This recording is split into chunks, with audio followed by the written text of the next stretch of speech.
All right, all right, all right. Back again for another Monday live Q&A, 6 p.m. Pacific Standard Time.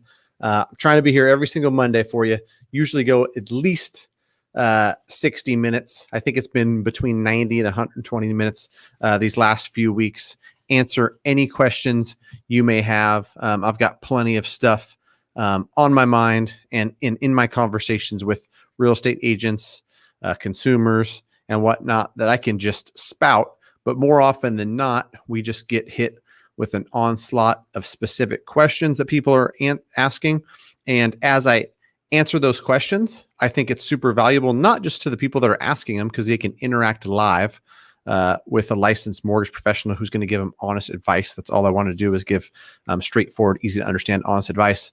But everybody who's listening is going to learn a little bit something about mortgage, learn a little bit something about different scenarios, how mortgage lending works, things that lenders will allow, things they won't allow. You might find similarities between your scenario and some people's scenarios that are asking questions. If not, ask your own questions. Be happy to answer. Before I forget, this is a new thing I'm trying to do, is if there's any unanswered questions from the week prior, I'm trying to revisit those and get the answer. And I know it's a great sign that I'm also learning something here when I get questions I don't know the answer to. I will 100% of the time admit if you ask me a question that I do not know the answer to, I will write it down in my notes. I've got my fancy Remarkable notepad where I can write down notes like this and revisit this and pull this thing up. It's like a digital notepad. It's pretty cool. Last week, somebody was talking about dividend income. I should know that question, to be quite honest, being in mortgage as long as I've been and doing as many deals as I've done, but I could not remember. So talk to my processor, talk to my ops manager, whoever it was that asked the question last week. If you're not here, all good. Somebody might listen to this and get some value for it. If you can use dividend income to qualify for a mortgage, the short answer is yes, you can. Like most things in mortgage, if it's at any, if it's variable or it's, dividend income is going to vary, right? Because companies change their dividend. Sometimes it's this amount, sometimes it's this amount. It'll change. So long story short, yes, we can use it. We're going to want a 2-year history on your tax returns showing that AT&T paid you dividends of $9,800 in 2019. Then you got dividends from AT&T for $11,020 in 2020. And then you're going to show the statements that are going to show your year to date, what you've received so far, right? And so 2 years of tax returns, current statement showing those dividends. Yes, we can use dividends as income. I actually just recorded a video where I went into a little bit of detail about dividend income, interest income, capital gains. Can't use that. Stock trading income. Can't use that. Asset depletion, distributions, real estate income, all that stuff we can use. It's just, how lenders look at it and what you should know before trying to say, oh yeah, I've got 4 rentals. I can use that rental income and qualify. What a lot of people miss is what you think you make or what gets deposited in your bank account isn't always what shows up on your tax returns. What shows up on your tax returns, what's claimed income, is what lenders are going to look at. And lenders are looking at the past 2 years to say, you know what? In these past 2 years, you made X and you made Y. My guess is that going forward, that's a pretty good indicator of what you're going to make in the future. So anyway, enough about that. If you have any other follow-up questions for that, let me know in regards to dividend income, interest income, what we can and can't use, whatnot. Happy to dive into it. Happy to get you answers if it's not something that I can personally answer. Good question here, Jonathan. Thanks for joining us. First of all, appreciate you being here. Can you qualify for a new mortgage without a job? And then you had a follow-up question of, can you use your crypto portfolio in qualifying for a mortgage? I think the answer is, Well, it's interesting, right? Because it kind of dovetails from what I was just talking about. If you have income sources from investments, you could qualify for a new mortgage without a job. And basically all lenders are looking at in conventional lending is income versus debts. And so some people have income from, like we talked about, dividends, interest, maybe they're drawing or getting distributions from a retirement account. You're going to need income of some sort for your ability to repay, to offset the mortgage and your other debts. It doesn't necessarily have to come from a job, but income of some sort. When you say crypto portfolio, most lenders, like even for the asset portion of it, it's not going to be considered an asset that the lender can use even for a down payment until it's been liquidated. Because if you're in crypto, that crypto is volatile.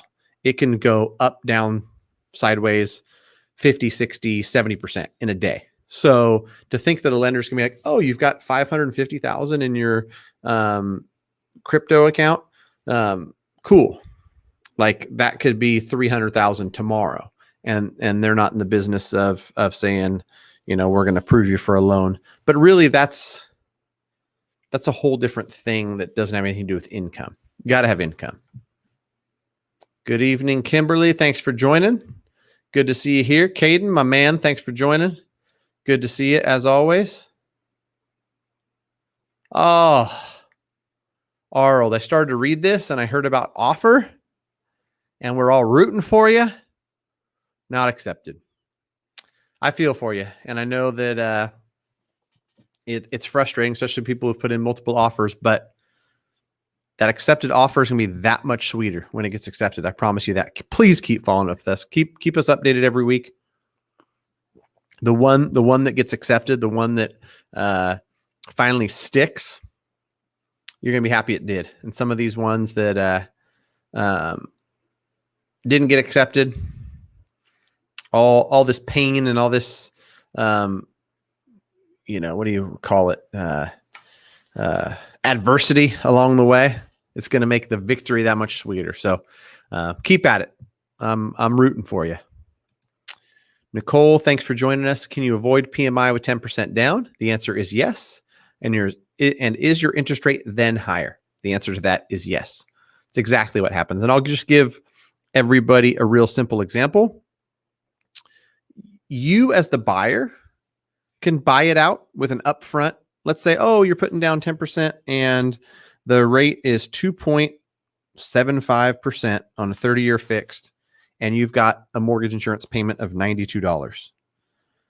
There's different ways to get out of that $92 mortgage insurance payment on a monthly basis. One is you pay more upfront to get that $92 essentially bought out, or the lender buys it out. It's lender paid mortgage insurance.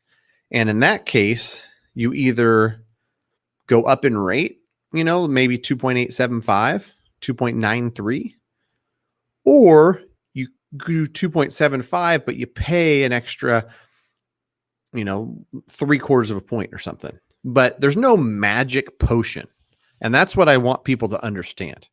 If people are trying to create smoke and mirrors, and we've got this special program for you where there's no mortgage insurance, and it's just me hooking you up, because I got this 10% down, no MI. You're putting it somewhere. You're putting more costs somewhere or higher rate somewhere. You're not magically making it disappear. That's just not how it works. So yes and yes is the answer to your question. Got a cash out, went from 375 to 2.875 and got $60K. I want to eliminate car debt at $19K to increase debt to income ratio. Is that worth spending $19K, or would having the cash help me qualify for more? What the plan is to go buy something is my guess. Like you did a cash out on your primary. Maybe you're going to try to buy an investment property now. That's what I'm getting from this. And you want to know what is better, a bigger down payment or less debt? Depending on the terms of this $19,000 car payment, let's say that the terms are 6% interest and a $575 payment. You are going to qualify for a bigger purchase, assuming that you still have whatever you need down for the house you're purchasing. If you're buying a $100,000 investment property and you need $20,000 down plus closing costs, so let's call it $26,000. If you can do that after you've paid off this $19K, eliminating that $575 a month or whatever that car payment is, of course, is going to help you qualify for more. It's just going to change the numbers on this debt to income ratio. You've got less debt on the debt side. But if you only have 60,000 cash out and you need 50 for 20% down on the place you're buying, if you're buying something for, 225,000 plus closing costs, then you wouldn't necessarily pay this car off and short yourself on the down payment. Because that's going to hurt you. So you got to look at both sides of that. Cash you need for down payment and debt to income ratio on what you're trying to buy. This is a great question, Elizabeth. Thanks for joining. Thanks for asking the question.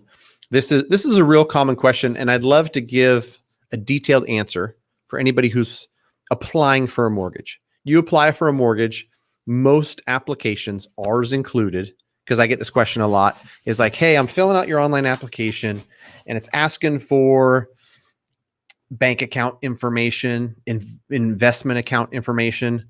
Which accounts do you want? Do you want them all?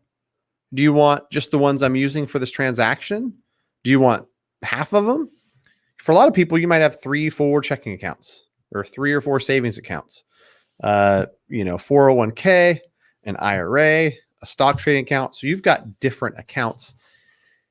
Depending on your purchase, we really only want the accounts that we need for the transaction. Extra accounts don't necessarily help you. They just provide more documents to the underwriter to look through, more mud in the water is a good way to look at it. But if you're buying an investment property or you're using some type of loan program where you need reserves are not money you're bringing to a transaction, but just you showing, hey, I got some money in this account in case things go bad. Don't worry, lender. I've got another 14,000 in this account, another 22,000 in this account. And so if the loan is calling for reserves, then you can bring another account in and show that. But here's my advice to you, Liz, is if you're not planning on using any money from those, I wouldn't bring them. And here's why. If they need reserves or your lender needs more documentation from you, they'll ask for it. But you don't want to give them stuff that they don't necessarily need. Because then, for whatever reason, you've got a transaction in that 401k or IRA that raises a red flag for an underwriter. Like, why did this transfer come from here to here? And it might just be like you moved companies, the 401k got transferred or something. It's something that doesn't even matter. It doesn't affect the loan. But now all of a sudden you're chasing down information and doing more work than you had to because that statement is in the file. When really, like I tell people, you either qualify or you don't qualify when it comes to assets and when it comes to, how much loan you qualify for. Sure, the down payment and sure the credit score affect your terms, what your rate is and how much it costs for that rate. But whether you have 300,000 in a retirement account or 0, you don't qualify better or more. Or what I'm trying to say is, like, it's not an extra gold star. We're like, ooh, 100,000 in your IRA. I'm going to give you a quarter lower in interest rate. It's not going to affect your terms. So what it can do is just make it a little muddier with underwriting. And so final answer, do not provide that. If there's reserves needed for some reason and you need to provide some accounts for reserves, your lender will let you know. Basilio, good evening. I think you're out in Florida, if I recall correctly. Hope things are good for you out there in Florida. Basilio, good to see you.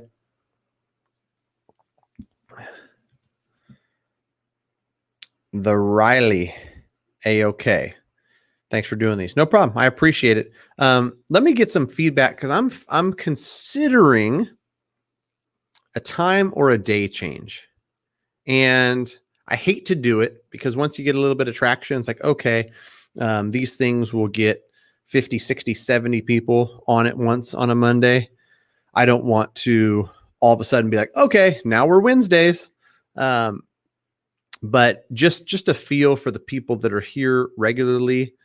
Is Wednesday as good or better than Monday? Is it worse?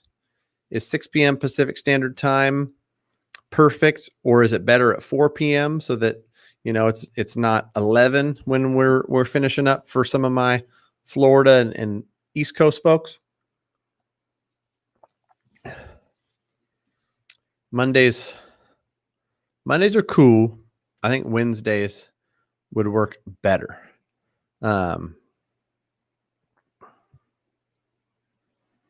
Linda Gomez, our SoCal CPA. Good to have you here. Thanks for joining. Appreciate you. I appreciate you joining us every Monday. All right. Our CPA is in for Monday at 6. So she wants to see it stay the same. And that you could just respond with something like that. Like, same. I'd love to see Wednesdays. I'd love to see 4 p.m. PST, whatever it is. You got any input on the time and the day? Let me know. Oh, there you go. Keep sharing these, Linda. I like it. I like it. And these things, we get 50, 60, 70 people on. These things end up getting like, I'm looking back right now, 800, 900 views. And so it's good for me to hear that people are going back and watching it and getting some sort of value from it. I know for sure if I could find somebody who could bookmark different things and different topics within these things, that it could become even better, like a library of Q&A. But for at least the time being, nobody wants to do that for me. It's not a very fun job, right? Listen to this for an hour and a half and bookmark minute 30. He talked about dividend income. 4 minutes. He talked about this. Someday someone's going to be like, you know what?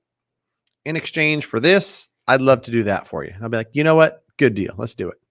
Kevin Hawthorne. Good to see you, brother. Thanks for joining. I always love seeing you here, man.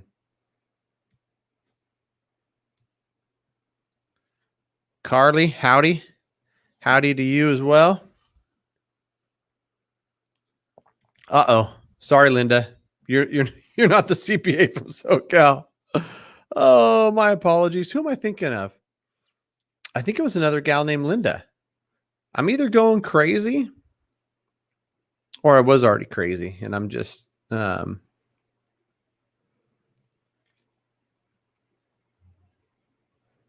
right. This is some good feedback, Liz. I like this. Lizzie Hofer, best female loan officer in the country in Arizona. Really great gal. She's on Wednesday. I don't want to overlap with her because she does awesome job. And if you're saying sometimes Jen, I wonder if that's Jen Beeson.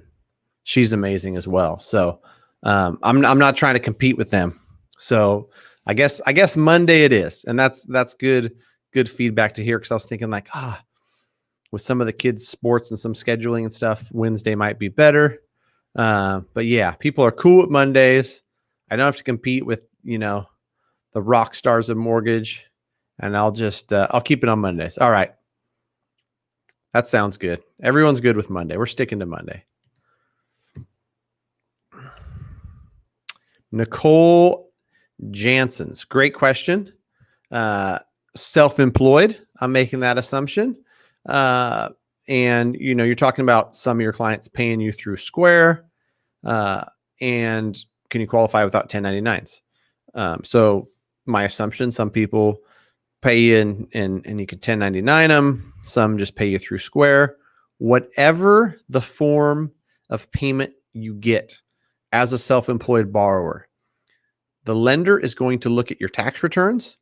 And my guess is you're probably just filing a Schedule C, which has an income number.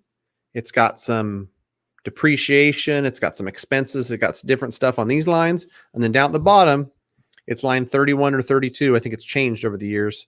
Net income, which is just your gross minus those expenses. That net income number is what we're looking at. If you happen to claim the stuff that's coming through Square and the 1099s and all that stuff, and that makes it onto your tax return, cool, we can use it. But net income, this is what makes it tough for self-employed borrowers. You might, as a hairdresser, have $88,000 in top line, right? What you brought in. You've got expenses and space rent and this and that, all the other stuff that you're spending money on. Your bottom line says $22,300. That's the number we're using as a lender, is the bottom line number. Sure, we can add back some of the expenses, but not all of them. So yeah, that's the answer to that. It doesn't necessarily matter how you're receiving it. It matters what's getting filed on your tax return. Maria Reyes is SoCal CPA. All right. Sorry about that, Linda. I'll get it together. You know, just Mondays by 6 p.m. I've been here for 12 hours. I'm like taping my eyelids open. More coffee.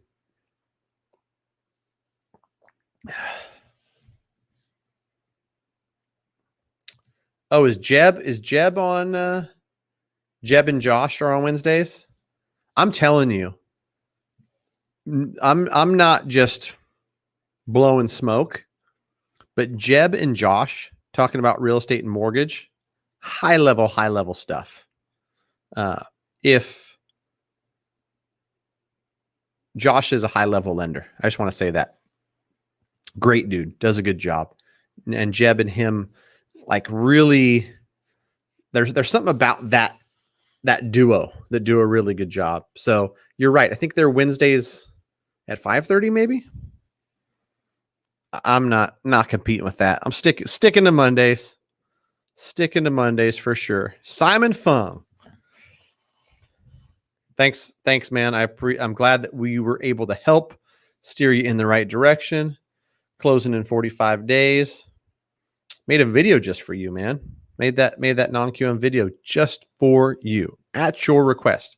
With that in mind, if anybody else has any ideas for any videos, please, before I logged on to this live, I made that one about dividend income, interest income, investment income of all kind, because somebody asked me the question.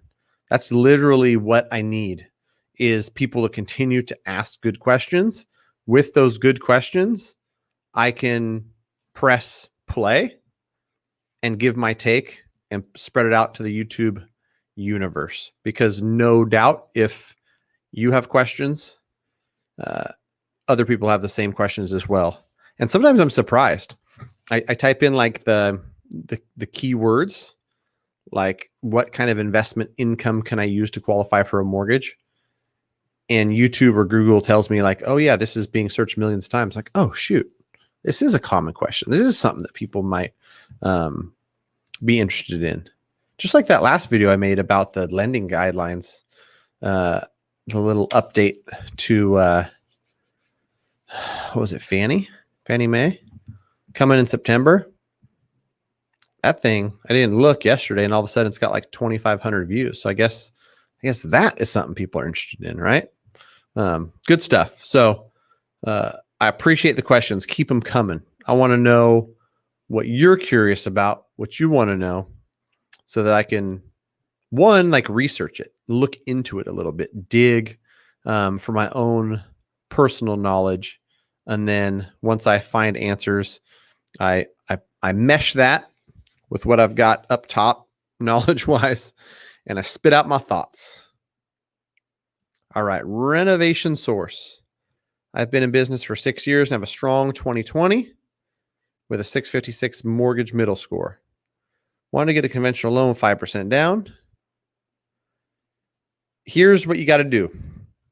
You got to go to a quality lender, explain the situation, have them run LPA, Loan Prospector, That is Freddie Mac's automated underwriting system.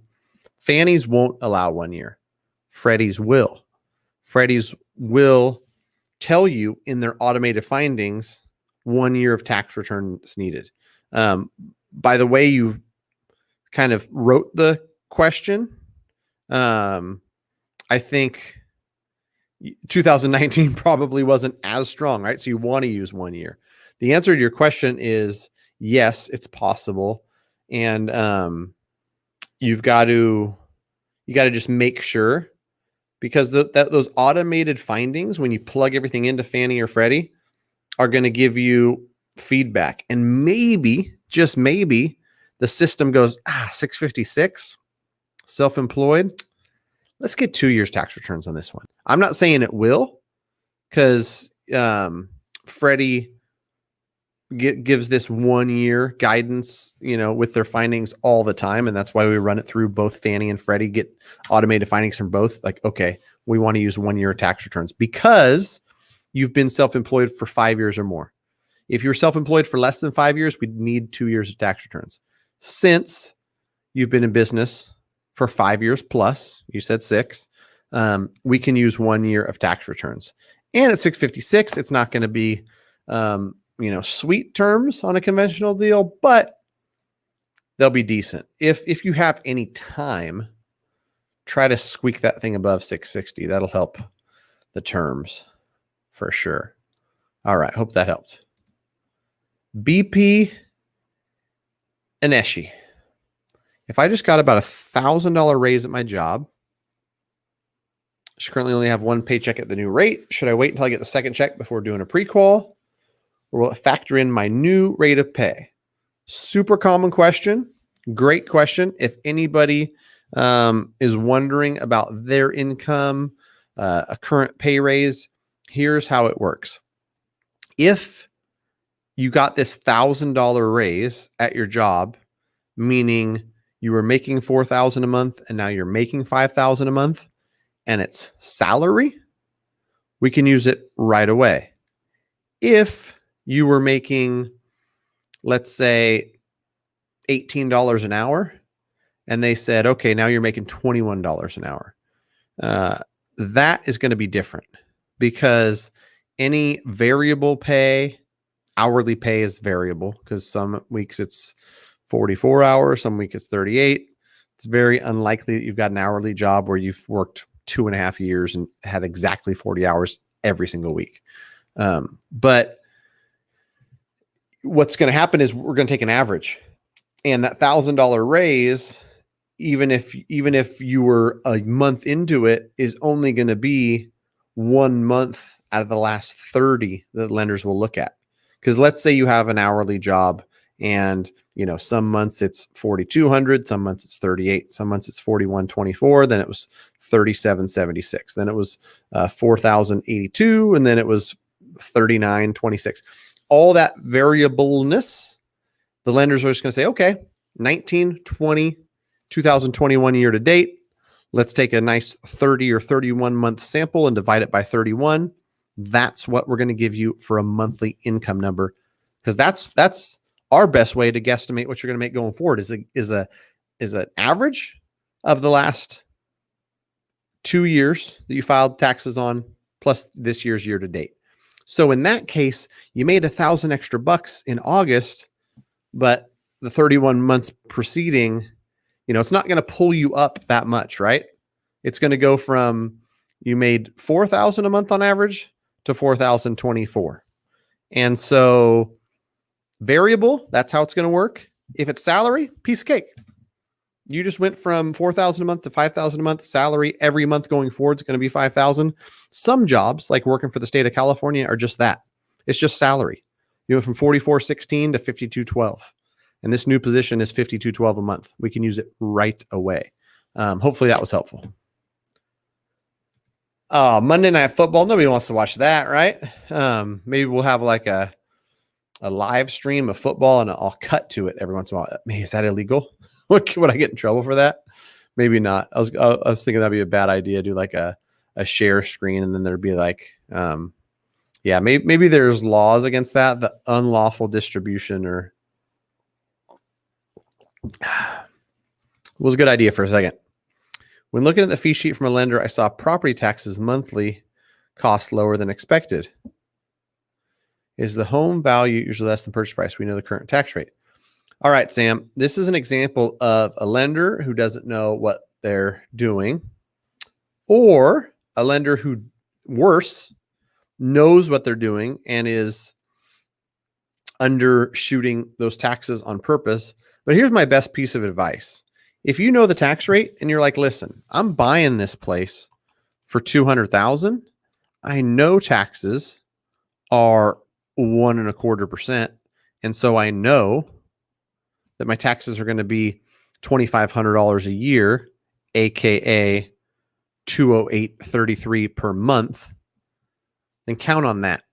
And what happens is I see people all the time, like I talk to lender A and I talk to lender B, and lender A seems like $1,100 cheaper. I wonder, it's a better deal. And people don't even bother to look like, oh, like the property taxes are different. They're withholding only 5 months. This lender's withholding 7 months of property taxes. You know, they're counting for no days of interest. They're accounting for 15 days of interest. All that other stuff is going to be the same no matter who you use. The only things about the lender's estimate or fee sheet, or whatever you want to call it, is the lender specific fees, points for the rate, underwriting, processing, admin, whatever the fees are and whatever they call it from the lender. Like those are the only two things that the lender controls. The rest of it, how many prepaid months of property tax and insurance are going to go into that prepaid escrow, right? The days of interest. If you close on the 15th, you're going to pay 15 days. If you close on the 20th, you're going to pay 10 days. That's like not going to change lender from lender. And the same thing goes with those property taxes. I've seen it time and time again where it's like, oh, this seems cheaper. Oh, they're saying $151 a month in property taxes. You know, I know, the math knows it's going to be $208 a month in property taxes based on my purchase price. In California and most other states that I've ever seen any sort of loan docs from, it's going to be based on the purchase price. That's what you're going to pay taxes on. And so, yeah, I think this lender either mistakenly did them incorrectly or on purpose did them incorrectly to make it look better, cheaper. All right, Roy, thanks for joining. Will I be able to qualify for a conventional loan with a 589 credit score and a big down payment and $150K salary? Unfortunately, no lenders are going to go to 589. Fannie and Freddie won't take it under 620. And so they're going to require a 620 score to go conventional. You're probably, if you've got a big down payment and a big salary, there might be some room to do some sort of like debt pay down or address whatever's dragging that credit score down. That's what I would do. If you've got no other choice and, you know, have a thing in contract or something you're trying to close on relatively quickly, you might have to just do an FHA loan and then think about refinancing it in the future. Cause yeah, you're not gonna be able to get a conventional loan done at 589, unfortunately. All right. That big old long explanation. You're like, I'm salary, bro. I'm good. Yep. Right away. We can use that $1,000 a month increase since your salary. So if somebody was hourly, hopefully that helped them. But in your case, for sure, we can use the new income right away since your salary. I just saw another one. Let me pop down here. Another one from you. I'm looking at buying a home at Placer County. It's my neck of the woods. 5% for a down payment. What should you expect to pay for PMI? Credit score around 800. With perfect credit and 5% down, it's going to be relatively inexpensive. What you're going to pay is going to be based on purchase price. If you're buying in Placer County, obviously there's expensive and there's cheap, but let's just call it like a $500,000 purchase. Entry level, 500 and 95% LTV and 800 credit score. I'm going to tell you the exact answer. Because it'll be a factor, right? It'll be 0.24 or something like that. That was my guess. 0.22. See how it's close? So 0.22% per year, then you divide that by 12 on that $500,000 purchase with 5% down, it's $87 a month. Really, really inexpensive. It's going to vary lender by lender, but hopefully you use a very high quality broker. Maybe you call Matt the Mortgage Guy. Maybe you send us an email, matt@mattthemortgageguy.com. Maybe you get pre-approved and we help you out. Yeah, $87 a month at that $500,000 purchase. If it's 600, then maybe it's 96. If it's, 400, then maybe it's only 79. But that should give you an idea. Rough guesstimate. Angel Q, thanks for joining us. Do you expect housing prices to fall when the Fed raises interest rates sometime next year? No, I think that there's enough demand that housing prices will flatten, stabilize, and whatnot. But I don't think it's going to have a humongous effect. I certainly don't see anything dramatic happening. Anybody waiting for a 20% reduction in pricing, I think is kind of like my advice to them. Hope for 20% decrease in home prices in one hand and shit in the other, and see which one fills up first. My guess is that the latter is going to fill up before the first one. It's just, I just don't see it happening. So that's my best advice. All right. Do you know any good hard money lenders? If you're looking for a hard money lender, I've got two that I really like. Ari Zanman at Orchard Funding. Great dude. Hit me up. I'll give you his contact info. Or my buddy Chris Bauman at Socotra Capital. Both of them local to me here in California. Both of them, I believe, licensed to give you hard money in multiple states. So I don't know what state you're in, but I can connect you with both of them. You can see if they lend in either in whatever state you're looking to do something in. I know I talked to Chris yesterday. He was telling me California and Oregon, and I don't know. He rattled off 7 or 8 states. On my escrow account, how many months of reserves do they have? I don't know the exact number, but it's generally going to be, I think, 3 or 4. Well, maybe more than that. There's always going to have enough for your next round of insurance, for your next round of taxes. Plus, like when I look at mortgage statements day in and day out, I always see like a $3,000 balance on an escrow account that's, $500 a month. So that tells me that that's like a 6-month buffer, right? So I think between 4 and 6 months of buffer, and they can't have too much and they can't have too little. That's why once a year they're going to do an escrow analysis. They're either going to send you some money, say, hey, we got too much. Here's $1,200 back to lower it back to what we should have in there. Or if they don't have enough, they're going to say, hey, we got to collect a chunk from you now or a little bit from you over the next 12 months. Miguel, what's up, my man? Thanks for joining. Appreciate you, man. Valued client, MTMG and company. Has there been any changes on cash out refi properties that have ADU? They're going to consider that a 2-unit, dude, for sure.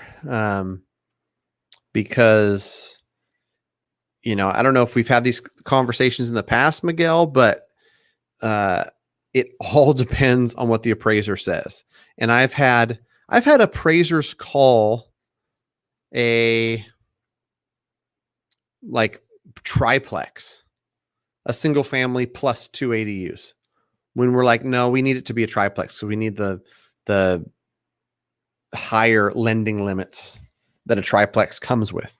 And we got to go order a new appraisal with a new lender and tell them, like, listen, this thing's a freaking triplex. So I've had it work like opposite of what you want, which is like, hey, I want them to consider this a single family plus an ADU, because that's how I can get 80% cash out on a refinance. Being that the ADU is as big as it is, 1,000 square feet, like most guidelines I've read state that if it's like more than, like, the ADU can't exceed more than 50% of the size of the primary home. So either that home would have to be 2,000 square feet plus, or that ADU would have to be 600 square feet or smaller for that to work, from my understanding. You could always gamble, and you could always pay for an appraisal and kind of just throw that $700 or whatever it is for the appraisal plus the, I guess, is it primary? If it's primary and they don't need a rent survey, yeah, maybe it's 500 or 550, and see what the appraiser calls it. Maybe even meet the appraiser at the house and tell him you're a nice guy. You're really looking to invest this money you get from this refinance on your single family plus ADU. Somehow, some way, convince them to write the report that way. But yeah, nothing's changed. And so the only way to do what you're looking to do is to submit a loan and get an appraisal. And I would say you're probably unlikely to get it to be considered SFR plus ADU. More likely, an appraiser is going to come out and say, it looks like a duplex, smells like a duplex, I'm going to call it a duplex or 2-unit. Oh, we already went over that one. All right. Yeah, hopefully you're pre-approved with Matt the Mortgage Guy team. If not, you're probably paying more in PMI. No problem. No problem, Roy. Happy to help. How long after closing should I wait before taking out new credit? Great question. After closing is the key term. As long as you've closed, make it rain. I got people all the time. They're like, hey, Matt, we signed yesterday. I think the loan funded this morning, and I just got the word from title company that's recorded. I'm like, all right, cool. Go buy the washer and dryer that you're trying to buy, because they called me last Friday and wanted to buy it. And I said, no, hold off. Once you're funded and recorded, it's all done. Go out and finance a yacht, buy the washer and dryer, get the new furniture, whatever you got to do. But just wait until it's officially funded and recorded. It's all done. It's got a bow on it. Your loan is completo. Speaking of that, I wonder if anybody else has heard. Obviously, there's different, supply shortages in the market in a bazillion different areas. But one thing I didn't even think about until I had a client bring it up with me yesterday. I called to see how they're doing. Congrats, you guys closed a month ago. They were referring somebody and asking me some questions, and they said everything's great. We love the new house. So happy we got an offer accepted. We finally were able to purchase a home, but they're still waiting on a washer and dryer, which has been on back order for however long. They're still waiting on a couch. Both of them they ordered, both are delayed. And so although they're able to get an offer accepted and get in a house, they're sitting on the floor and have to go wash and dry clothes at a laundromat or at mom and dad's house. So another one of the unintended consequences of the current world we live in.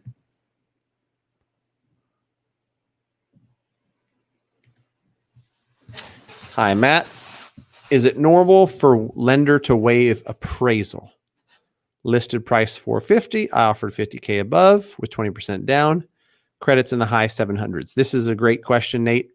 And my assumption is that you got an appraisal waiver and you're like, wait, what's going on? Is this right? For everybody listening, I'd like to clarify something it's fairly what's the word I'm looking for? Misunderstood.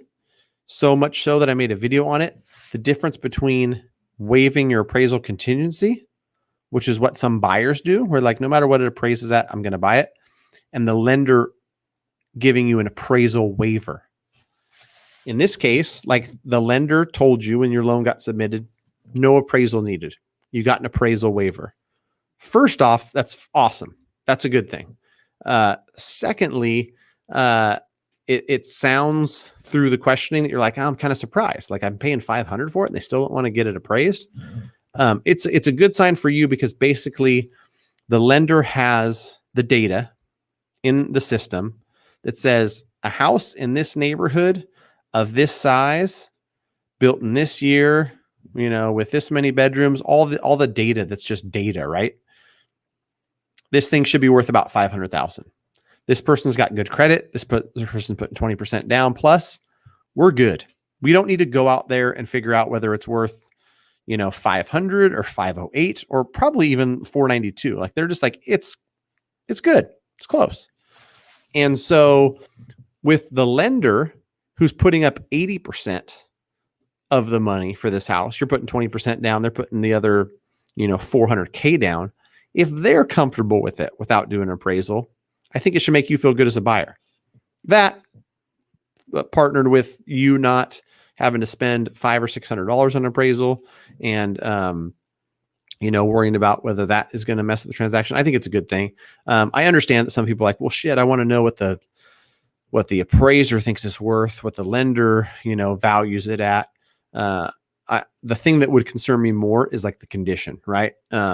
You still want to do a home inspection. You still want to make sure there's not $20,000 in foundation issues or sewer issues or something like that. But if you're happy and comfortable, which I'm guessing you wrote the friggin' offer at 500 with 20% down with, historically low interest rates and a smoking mortgage, I'm assuming, then cool. You're saving $500 not doing the appraisal. My hope is that you're doing an inspection though, just so that there's somebody looking through to make sure there's not any serious issues with the property. All right. Liberty Returns in Utah. Yeah, I'm sure. I think maybe both of those guys lend in Utah. Shoot me an email, matt@mattthemortgageguy.com. Let me see. Put that up there. Shoot me an email and I'll connect you with both of those guys for hard money. They should be able to help you out. All right, Angel, just got a HELOC on a rental property and looking to purchase a new home. Share with everybody where you found a lender that's doing a HELOC on a rental. Because I know those are not so easy to find. There's rental property HELOCs available, but of the 4 or 5 local folks that I know that are offering the best home equity line of credit products for primary, none of them are offering it for investment properties. So yeah, let us know what the company is and what the terms are. I'd be interested to know that. So share with us, please.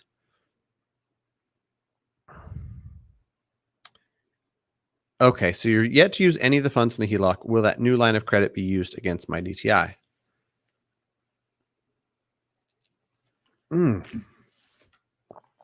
This might be the first stump of the night. 49 minutes in. Home equity line on investment property. No money is drawn. Will it affect the debt to income ratio? I don't think so. There's no payment because there's no money drawn yet. It affects your loan to value when you're trying to refinance like that specific property. You owe 200, there's $100,000 line available on it. If you try to do a rate and term refinance on the 200, we're going to do a combined loan to value based on like the whole limit of that HELOC. But your question is just, is that going to be used against your DTI? And I don't think so. With no money drawn and no payment calculated, affect I'm writing these notes because I'm going to, like, first thing next Monday, this is the first thing I'm going to address. I'm going to confirm my thought that it's not going to affect your DTI. Affect my DTI. Open, but not drawn. Hopefully I can understand my notes.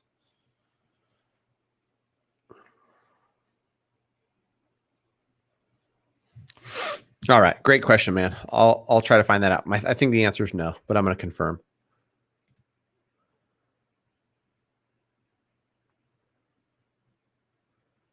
Oh, it's funny. Literally the next question. BOJIM. This is what I kind of was getting into at the tail end of my answer to Angel, is that yes, it will affect you, but given your specific scenario, if you're trying to do a 15-year on that $128,000 balance, you've got an unused HELOC of $200,000.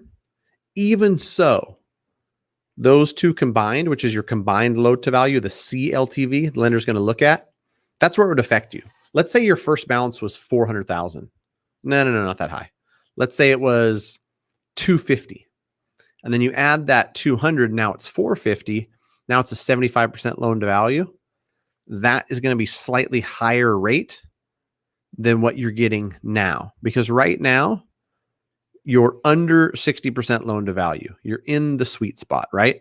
Anything for this home of yours that's worth $600K plus, any loan to value or combined loan to value under $360,000, meaning under 60%, is going to be sweet. You're going to get a 15-year near 2% without paying any points. Sweet, sweet looking deal.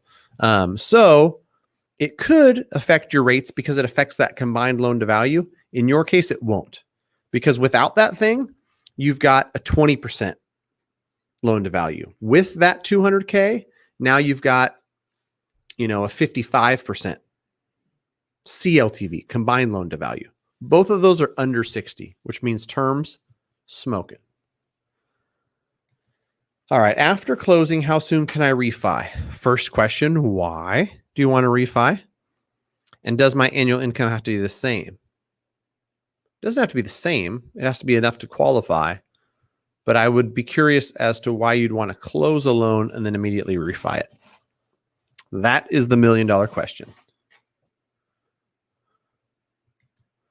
All right. That's good, Nate. Yeah, because I'm answering your question as if you're a client of mine, because I've had many clients of mine after I'm like, we got an appraisal waiver, no appraisal needed. And me and my team are stoked about it because we're going to be able to close the transaction quicker and it's going to be less muddy. The client's like, no, I want an appraisal. And they kind of view it as a bad thing. I think it's a good thing. And so I'm glad that I was able to give you that same energy and kind of quell any sort of uneasiness you had around, like, why are they not getting appraisal? This is funky.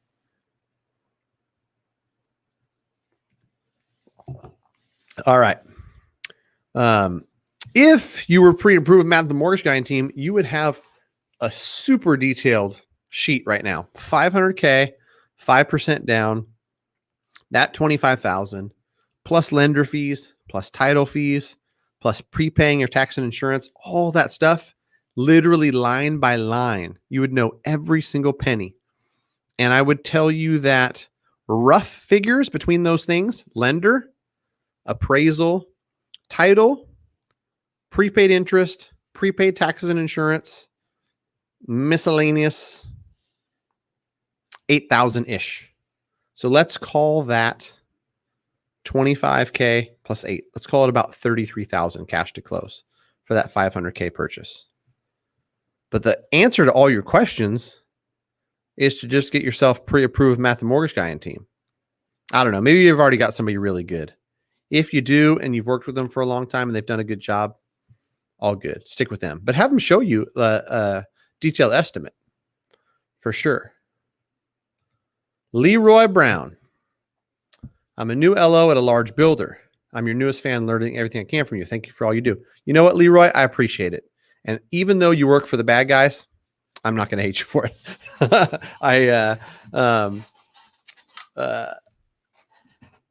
I don't really dislike builders. I think just sometimes some of their business practices go against what I believe in. That's all I'm gonna say about that. But I appreciate you being here. I thought about new loan officers today as I was getting ready for this, because I've had so much good feedback from loan officers that are just starting and they're joining stuff like this, because that's my best advice to anybody who's new and starting is get in forums and get around, communities where you're talking about mortgage. It's the best way to learn. If you learn like I learn and like most people learn, reading through like the FHA handbook is going to put you to sleep, and you don't want to wake up drooling on yourself, bored out of your mind. Like talking about real life scenarios, having real people in the chat with real questions about mortgage is super beneficial. Real life stuff from what I'm seeing, having 50, 60, transactions going at one time. Like that's the stuff that you want to see. And truth be told, it's a great place probably for you to start your mortgage career, because as a loan officer for a builder, I don't know any builders that don't require people to get pre-approved through the builder. You're going to get to see a lot of files, and whether or not you're like personally weeding through those and pulling credit and running DU and doing the other things involved with it, I would try to do what you could to see what's happening. Why did this person get declined? Why did this person get approved to this amount? And why is this deal falling out? Why are we telling this person to get an FHA loan and telling this person to get a conventional loan? The more you can see and learn, and I wholeheartedly believe that the more deals you see, the faster you learn. That's why I recommend for a lot of people, like, get in a space where you can be in a branch or around a team or somewhere where you're just around loan volume, because brand new loan officer doing 17 deals their first year, doing 31 deals their second year, it's going to take so much longer to learn than being in an environment where, like, this guy's closing 400 deals. This group is closing 600 deals a year. Like, that's 1,000 deals a year you just have exposure to and you can learn from. So, sorry for the bad stuff I sprinkled in about builders in there. I'm glad you're here, and I hope I can help. Let me know how I can help. Lastly, I'm going to put together something along the lines of, how to get started in mortgage, how to dominate in mortgage, how to, provide insane value and grow a mortgage business from the bottom up, whatever the heck I call it. That's in the works. I want to get that done sometime in Q4. It'll be a course that I'll make available, obviously, through the YouTube channel, because I just had so many people asking me about it. Mortgage 101, which is like a consumer facing course that I'm going to have available by September 1st, October, November, by December 1st. I'm going to have something that's going to be available for loan officers, teach new loan officers some tips and tricks, how to grow a beast of a business that you can't stop. No matter what I try to do right now, I couldn't slow my business down. It's raging like wildfire. No pun intended, even though I live in California. All right, cool. Enough of that. Thanks for joining, man. Appreciate you. All right, Angel. In Phoenix, I had to call multiple credit unions. I found one with a 1.75 margin plus prime, 20-year term, 10-year draw period. That's pretty cool. So it's a credit union. Credit union. I want to find that, not for my own personal use, but just for clients that ask me, because in a lot of cases, I can do a cash out refinance to 75% on investment property, and that makes the most sense for people. I'm interested too, Angel. Are they capping at 80% loan to value, I'm guessing, or maybe even 75? Because then I would tell you, look at the pros and cons of a cash out refinance on that investment property versus a HELOC.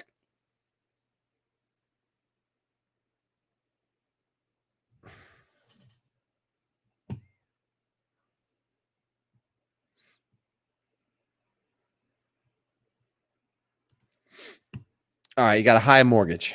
So you closed on a loan, but the terms are not so bueno. That's why you want to refinance right away. All right. Let me know how I can help. If it's in California, I can help you. If it's outside of California, you know what to do. GreatMortgageBroker.com.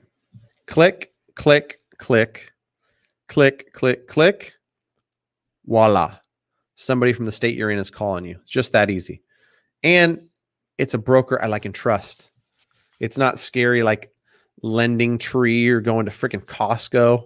You fill out something on the Costco lenders, I guarantee you're going to get the call from some of the worst mortgage companies that have ever walked the earth, and probably some of the least educated mortgage advisors you've ever heard from. I didn't want to get in trouble, but I recorded a call last week from a call that I got off one of these robo dialers or something. Oh my gosh. I hope people don't listen to some of this advice these people are getting from call center type outfits. That's all I'm going to say about that. All right. BP Ineshi. I don't know what your real name is, but I'll hear from you soon. Just say I was in the live looking to get started and buying in Placer County. Hopefully I'll put 2 and 3 together.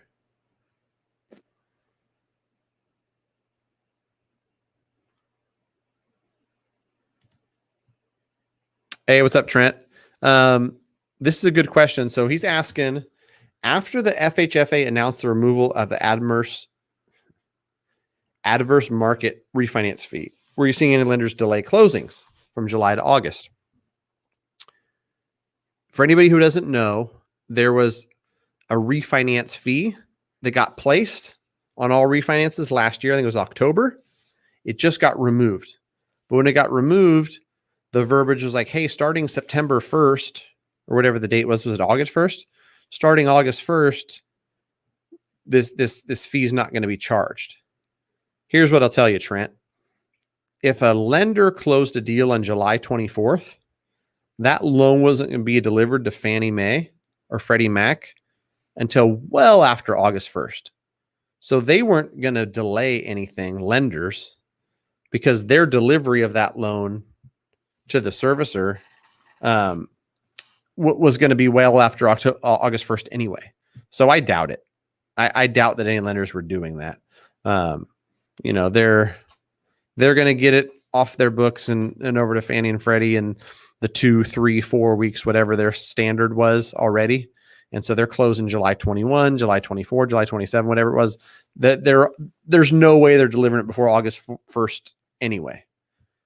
All right, Joe, 660 FICO cash out refi. All right. Where did it go? I need a few more points of let me see. This is your primary, Jose? And what's how much cash out are you doing? Up to like 75% of the loan amount? I'm sorry, the appraised value. If your loan to value is fairly low, you'll get decent rates. If you're trying to go up to like 75 or 80%, it's not going to be so nice. But I'm going to price it 75% just to kind of give you an idea.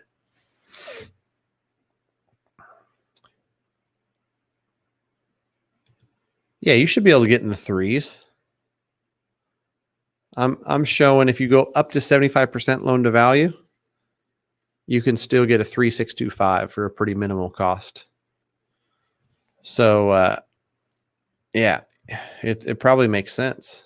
Well, it definitely makes sense, especially if you need the cash. You're going to go, invest it in something that's going to provide some yield.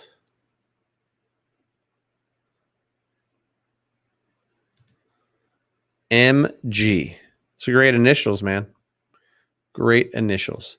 I started trading at the beginning of the year. Does stock or crypto gains count as income towards a home loan? Unfortunately not. It's too volatile, unpredictable for any lender to be like, oh, dude made 300K in Ethereum this year. We expect to make 300K every year. Why not? Yeah, just the funny part is I literally recorded this video tomorrow at 1:00. You'll see a video on dividend income, interest income, stocks, capital gains, that type of stuff, what you can and can't use. And this is an example of cannot use, unfortunately. Sorry about that. Zeta. All right. See, I told you this was coming. It's the great leveling out. people use the adjectives, right? So I wanted to throw that in there. The great return to normalcy, the great leveling out, the great stabilizing. It's funny because I think things are stabilizing, and the funny part is you'll see price drops. But I was telling somebody the other day, it's not necessarily that prices are dropping. It's that prices were incrementally getting more and more expensive, and then somebody priced it up here, expecting it to incrementally increase every month with no end. They didn't realize, oh, it's not April and May of 2021 anymore. I can't continue to keep going up and up. It's a little bit more flat. So they priced something at 570 that should have been priced at 550. Now they reduced it to 555. They might have to reduce it one more time, right? Because it's going to sell at 545 or 550, which isn't a price reduction because everything that came before it sold 530, 540, 546, right? So prices have leveled out, but because of how it was priced initially, it looks like it's a price reduction, which I guess it is. It's a price reduction from the original price that it was set at, but it's not like prices are decreasing. Joey, you almost missed it. Bro, it's every Monday at 6 p.m. Pacific Standard Time. You got to set an alarm on your calendar or something. Thanks for joining. I'm glad you didn't miss it, dude. I'm gonna have to go another 30 minutes just for you. Upcoming credit changes. Yeah, that was kind of cool. And that video caught some traction yesterday. I mean, no, I think I looked at it on Saturday. I'm like, nobody wants to see this garbage. I looked up today and I'm like, holy crap, it's got 2,400 views or something. So I guess people do want to see about guideline changes. As a matter of fact, I think that was some feedback I got when I asked people what they wanted to see. They're like, guideline stuff. So cool, man. Glad to see you're following along, you're watching the videos, and it's providing good value. What I'm gonna say to folks watching, because I just peeked at another one, Leroy Brown, LO at a new builder, my new buddy Joseph right here, who's call center LO. I want you guys to tell me what questions you're seeing, because I want to create content around that. I want to create content around what the other loan officers are seeing as questions, and answer those. I want to answer Joey's stuff and Kimberly's stuff and Jose's stuff. But yeah, provide me some more input so that I can turn that into content. That's my big ask tonight. If you could put it in the comments, throw it up on YouTube, email me, matt@mattthemortgageguy.com. It's funny. I continue to get emails from different places where like, I don't know how this works, but you said I could reach out to you. So what about this? Trust me, those emails are getting to me, matt@mattthemortgageguy.com. Shoot me an email. Let me know what kind of stuff I can help with, what type of questions you're getting. And thanks for joining, Joseph. Now I'll get to your question. Call center LO, 4 years experience. Moving, we'll have to find new employment. Well, it's probably a good thing, dude. Like if you have any aspirations to grow in the mortgage space, I believe you do because you're asking this question. How do I break into the broker space? Any suggestions on where to start? Hopefully in those last 4 years, you've learned a lot about mortgage and consumer behavior, what consumers want, right? I mean, if you've been in a call center answering 50 calls a day, like, you know how to talk to people about mortgage. I hope. Help some of these people I talk to that are cold calling me and trying to get me to refinance out of my 2.5% on a property. It's now an investment property. But how can I break into the broker space? I think there's a ton of great broker shops that have really high level support. Nexa Mortgage being one of them. U Mortgage is newer, but they're nationwide and have great like training and support and whatnot. That's what you want to look for, because in the broker space, some of the smaller shops, if you have a personal relationship with the owners and they've got, a great dynamic and they're in the office, those can be great, but sometimes they don't have as much, structure built out for support and training and the other stuff. So I guess you just got to find a good fit personally for that. But my guess is that you've been in a structured environment, and what you don't want to do is go out and feel like you're on an island in the broker space doing it all on your own, which to be truthful, sometimes the broker space can feel like that. You're like, I'm not plugged into any specific like corporate, right? There's no corporate marketing department. There's no corporate training. There's no corporate this. Like, I just work for a broker shop. I submit my loans. And the good part about that is you provide excellent rates, excellent terms to consumers. The bad part about that is you're really an entrepreneur in the truest sense, where it's you figure it out. And I guess my advice, and I'm trying to just wing this and answer this the most honest way I can, is find a place where you feel like you're going to be supported to grow. Best of luck to you, brother. Let me know where you're moving. I might know somebody in whatever town you're moving to. Yes, Kimberly, DTI is debt to income. True. Sorry, the acronyms. Sometimes just, use those acronyms. I forget to break it down. 220 appraise at 480. Want to take out 50. So what's that? 270? 270 loan amount and worth 480. Oh man, you're going to be under 60%.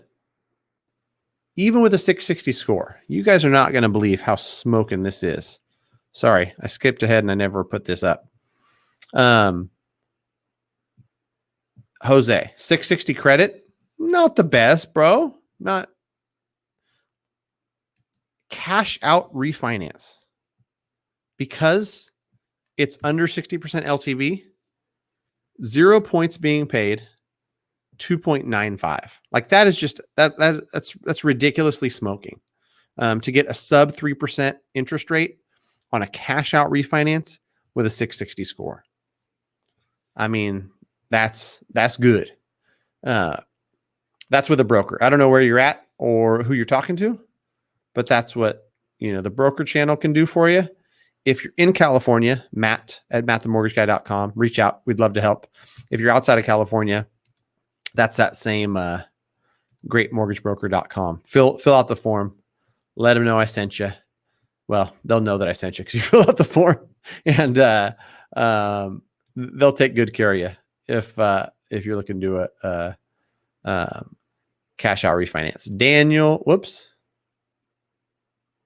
Oh, Caden, this is what I like to hear. Well, this is essentially what I'm working on recently, is like, if I'm going to refer you mofos, you better take good care. I'm going to screenshot this for my U Mortgage peeps. That's some good feedback. Thank you, Caden.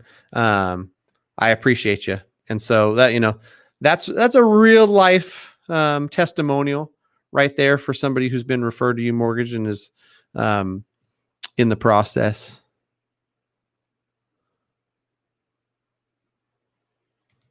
All right. Angel following up on the home equity line of credit on the investment property, 80% loan to value, and you want to do the HELOC, not pay money while you're not using the funds, which I totally get. Some folks don't want to do a cash out refinance and pay interest on money that's just going to sit while they're waiting to go purchase something. And then you're going to, pay back that home equity line and reuse it over and over again. I'm with you. I'm with you on that. Daniel Vinston, thanks for joining. North Carolina Housing Financing Agency. I'm not familiar. Every state has different, housing agencies, and let me know if let me know. It's probably like they've got some down payment assistance program or something like that. But yeah, I'm not super familiar with them or what programs they offer or anything like that. Every single state has different finance agency, different programs. So it's all right. I got somebody for you in AZ. Well, Caden already said you mortgage is the jam. So closed on his refi. He's good. And so yeah, that's my thing, Jose, is go to greatmortgagebroker.com, fill that out. They'll help you out for sure. They'll take good care of you. Peepa, thanks for joining. Appreciate you. Thanks for all the content. I am refinancing, working with a broker in my area. I completed the forms last Wednesday, cash out.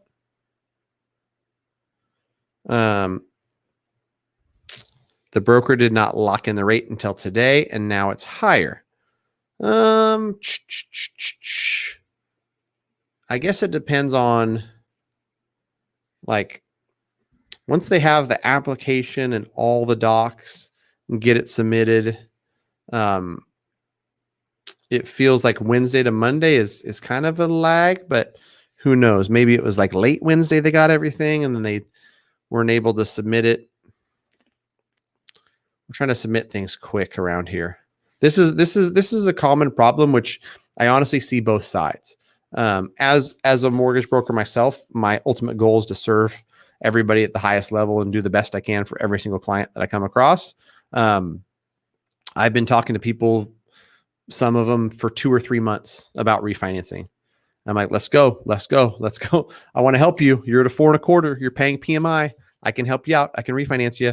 And then it's like 11 and a half weeks to get their stuff. And once we have their stuff, an application, all the docs, it takes a little bit of time to process, a little bit of time to get it disclosed and locked. And then they're like, well, hey, on Wednesday it was this, and now it's slightly higher. And part of me is like, we're trying to move as fast as we can. We had 11 loans to submit. I don't want to point my finger back at you, but it took you 11 and a half weeks to get us stuff. And then it took us 34 hours to submit it and lock it. And now we're the bad guy. But yeah, it's Wednesday to Monday is kind of tough. I don't think it should be that much worse. We had a betterment on Friday and today, even though Wednesday and Thursday were worse. So it shouldn't be that much higher. My guess is that it's a very small amount if it's higher, and just talk to your broker. Be like, I'm kind of bummed. Maybe they'll split the cost with you or something. Yeah, that I answered that question before I saw this, but it depends on who you're working with, and depends on how big of a difference it is. I mean, the broker is going to have to eat it, and so it's going to come out of their pocket. And depending on the reasons why it took 3 days to submit it, whether it's on them or whether it's on you, or whether they want to pay or whether they choose not to. If this same thing happened to me in my business, I would probably do something like meet you in the middle and say, hey, listen, we tried our best. We did this. Here's the reason why, once we got everything in Wednesday night, we couldn't get it over to processing until late Thursday night. And then Friday, it was queued behind 9 other deals and didn't get submitted and locked until Monday. I'm sorry. Even if we got it in Friday, it would have been worse than it was the second you submitted everything Wednesday night. And so it's a $900 cost for that lower rate. Let's split it $450 a piece, something like that.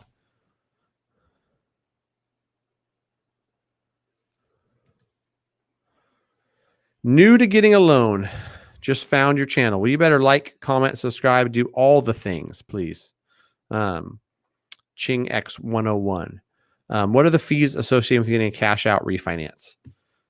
Well, there are loan costs, and there's, let me see if I can pull this up.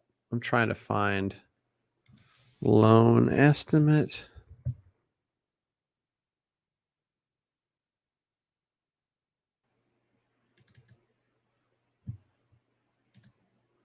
You ask, you shall receive.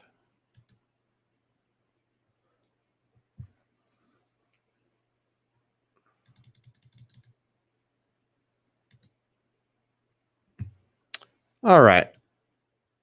Share screen. You want to know what costs? Uh-oh.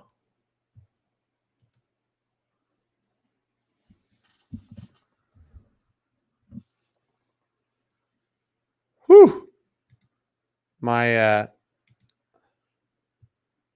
there we go. All right. I froze for a minute. Hopefully I didn't lose folks.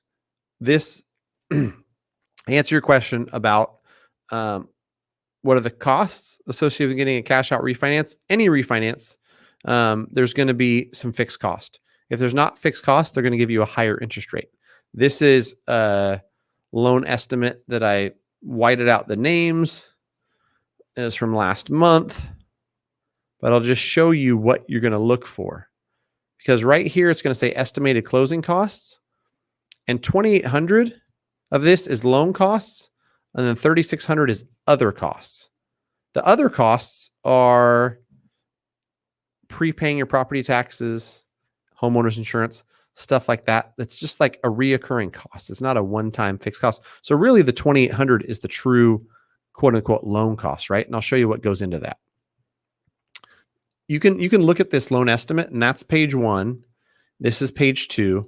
And along the left side is what I would consider true loan costs. Along the right side, some of this prepaid stuff is more like recurring costs and not necessarily like a one-time thing. I guess this 385 is a one-time thing to title company, but like this 3,200, you're funding an escrow account right here. That's not something that I like factor into like the cost of the loan, because whether you pay it here and it gets paid through your mortgage, or whether you stay in your current mortgage and it gets paid through that escrow account, it's literally, it's getting paid, right? So I won't make this too long-winded, but box A is the only stuff that's controlled by the lender. If there's any points associated with this rate, you'd see it right there. This one doesn't have anything there because there's no points. It's a rate that's got 0 points. Then you've got underwriting fee. Some will say admin fee. Some will say it's a number of different things. Lenders usually have 1 or 2 admin, underwriting, processing. Between the two, you can find it anywhere from $1,000 to $2,000. Some have like a $1,495 underwriting fee and a $695 processing fee, or some have a $995 and a $795. Whatever it is, like this is one flat fee of $1,055. This is on the lower end of what you'd see in box A from a lender. Then you've got appraisal, credit report, and then box C is all the title fees. $1,000, $1,100 worth of title fees. This gets disclosed at $225. This notary fee might go down a little bit, but this left-hand side of $2,800 with an appraisal, like closer to $2,300 if it wasn't an appraisal needed, is what you should expect on fees for a cash out refinance. Then on this right side, like I said, it gets bundled into total closing costs, but these prepaids, you're going to do a cash out refi. Your old loan is going to get paid off. You're going to get a refund of whatever's sitting in that escrow account. And, it kind of offsets this money that's being plugged into the new escrow account. But either way, this isn't a fee. This is prepaying property taxes and homeowners insurance. And so that's what this is. So this is a good example of, what it's going to look like from a cost perspective, right? All right. Hopefully that was helpful. Stop sharing. All right. I'm back. Let me know, rapid fire, whatever questions you got, because I am exhausted. I've had enough. I'm going to go home, play with my kiddos, and then get some good rest. I was self-employed for 3 years, and now I work a W-2 job. I started 2 months ago. Would I be able to qualify? If that W-2 job is salary, if you started that new W-2 job, Sergio, and it's state of California, $44.16 per month, like we can use that right away for sure. If you start a new W-2 job and it's like $17.50 an hour, hourly, or any sort of commission base, any sort of like variable pay, not so likely any lenders can be able to use that income. So salary, thumbs up. Variable pay, thumbs down.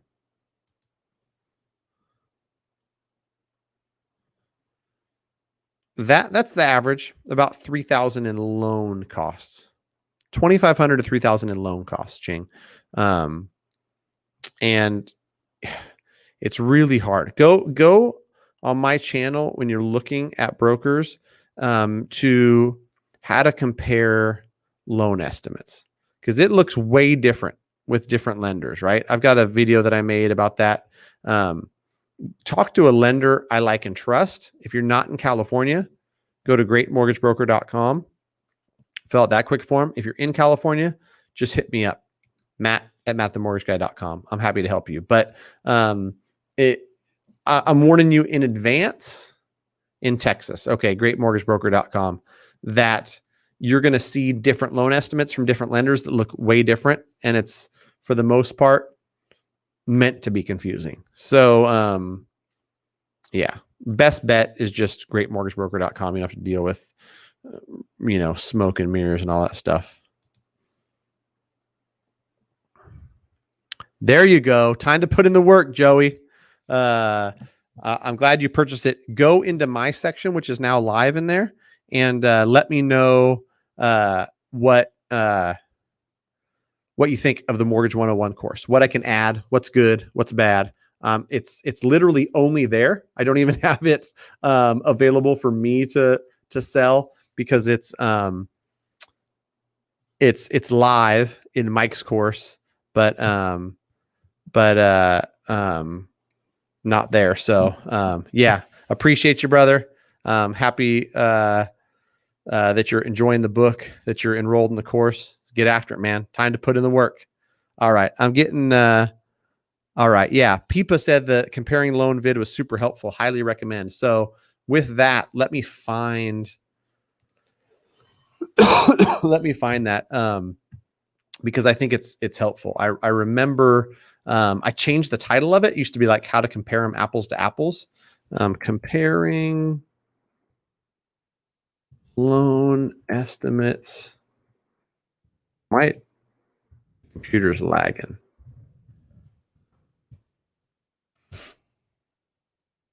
How to compare mortgage offers. There we go. I'll share this link because, yeah, this will help you, Ching, to look at stuff side by side. You probably wouldn't have to if you just connect with UMortgage, because they're great, broker licensed in Texas. It's going to give you a smoking deal right off the bat. You're not going to have to read through any smoke and mirrors, but that video right there is one that I think is super helpful, how to compare mortgage offers. And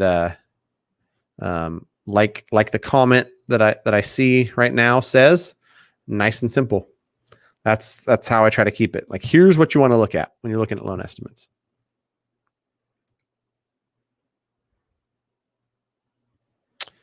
If you're getting a FHA loan, which is a government loan, you can't have any open disputes. And so that's why you have to remove those disputes. And if you remove them, it might lower your score. Just being honest. Don't shoot the messenger. But yeah, if you're advised to call and remove your disputes, it's probably because you got to. All right. I have to run. I enjoy everybody that joined tonight. Please, like I said, shoot me some questions. Shoot me some of the stuff that you're seeing, hearing, curious about. I would love to get that feedback, because the more feedback I have, the more I can do